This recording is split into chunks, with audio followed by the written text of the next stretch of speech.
Hey guys, American Pizza Books here, and I am back with another video, another book review, and today I'm going to be reviewing The Girl Who Loved Tom Gordon by Stephen King. So basically, if you're not familiar with this book, it's basically, there's not really a whole lot to it. It's about a girl named Tricia McFarland, and she is hiking in the woods hiking along a trail with her family, with her mother and her brother one day, and they are bickering back and forth, they're fighting, and then Tricia has to go to the bathroom, and she can't really, she tries to get their attention, but she can't because they're arguing. So Tricia goes out a little bit to use the bathroom, and soon enough she finds herself lost. So that's basically what this book is about. It's about Tricia in the woods, being lost and trying to find her way out and everything. So yeah, and this book kind of touches on, of course, with all Stephen King books, it gives like flashbacks and everything like that. So it kind of goes into her family a little bit because in the beginning it is revealed that her mother and father have divorced and everything. So her and her brother are kind of going through divorce, and it kind of touches on that a little bit, the aspect of divorce and everything, which was a pretty nice touch to kind of add something onto it. But yeah, so you know, just like my typical book reviews, I'm going to talk about the stuff that I liked and then the stuff that I didn't like, although with this book, there really wasn't anything that I disliked.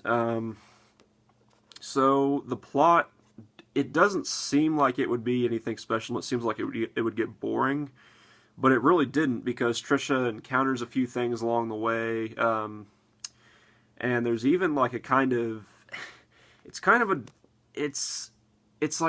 a delusion. It's a I forget what it's called. It's this thing made up of like wasps and everything.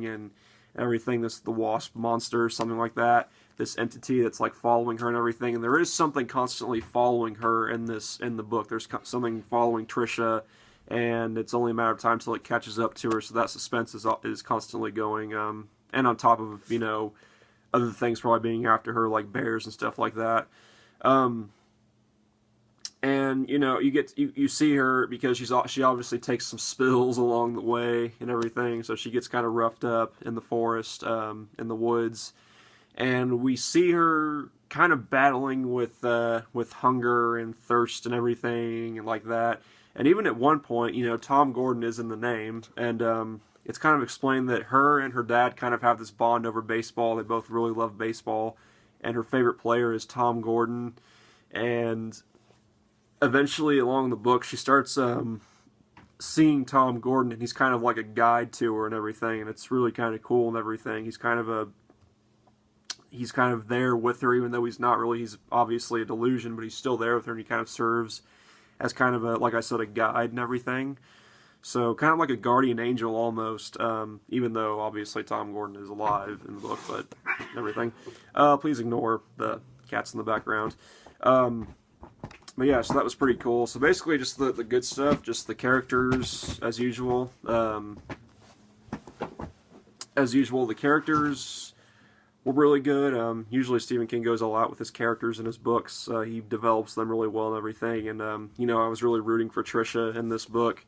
It also really develops, even though we don't get to spend a lot of time with her brother, it even really develops her brother really well and everything. And you feel like you know these people. You know, it gives some development to her mom and her dad and everything, the whole family dynamic there and everything, and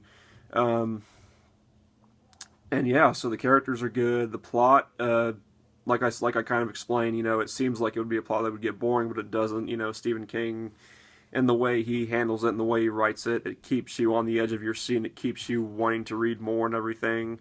So the pacing, I guess that kind of ties in with the pacing as well. The pacing was really good. The story was really good. The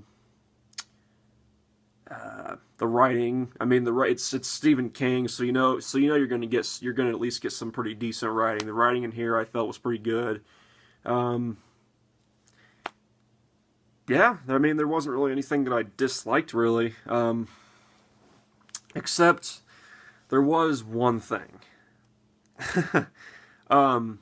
So I watch a YouTuber named Travis McBee on YouTube.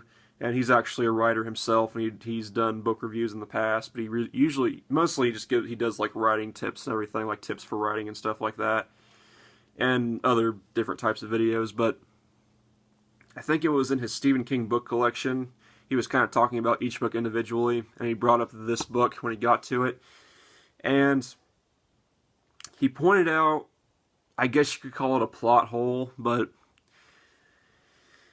basically the fact that if Trisha, like, once she realized she had gotten lost, and if she had just stayed where she was at, like, when she realized she had gotten lost, she just sat down and stayed where she was at until she was found, it could have been easily solved. Like, it could have easily been dealt with that way, but instead she wanders off, and she wanders even farther and farther away from everyone else, and farther away into the forest, and instead of just waiting, you know, like once she realized she was lost, just waiting so that way people could eventually find her.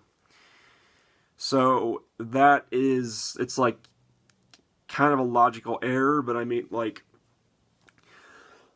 excuse me, I think you can kind of rationalize it because Trisha is just 9 years old, so she's just a kid, so maybe she doesn't realize that if she just stays where she's at, then she will get found eventually. So that's kind of how I rationalize it, but still, it is kind of a plot hole, so I do kind of see what Travis was talking about there.